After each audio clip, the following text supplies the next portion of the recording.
Well, look who always seems to find the money when the missiles start flying.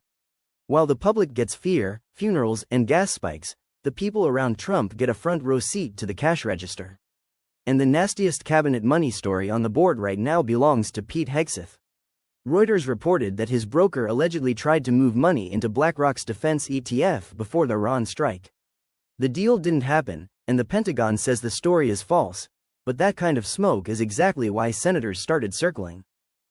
And let's not play dumb about what that BlackRock fund is.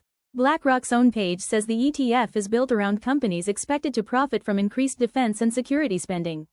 In plain English, war goes up, the sales pitch gets prettier.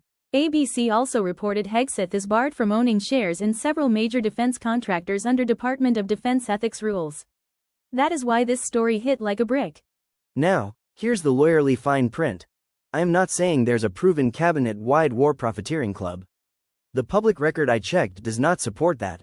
Reuters reported Howard Lutnick said he'd divest shares including GE Aerospace, and Reuters reported Scott Bessent planned divestments to avoid conflicts.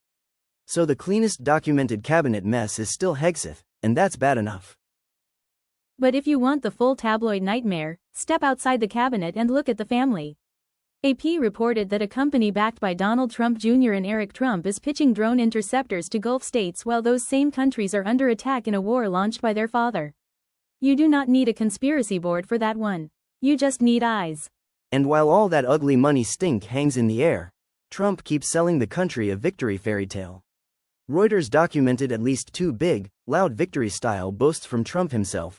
First, he saw Iran had been essentially decimated, and that the hard part is done. Then, in his national address, he bragged about swift, decisive, overwhelming victories on the battlefield, and claimed America was about to finish the job, shortly, very shortly. Except Reuters also reported the real message has been a mess. Shifting goals, shifting timelines, more threats, more destruction, and still no clean end in sight.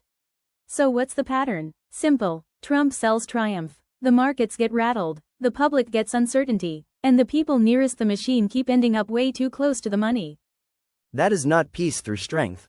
That is chaos with a price tag. And every time they scream, victory, you better ask the same question. Victory for who? Because it sure doesn't look like the average American.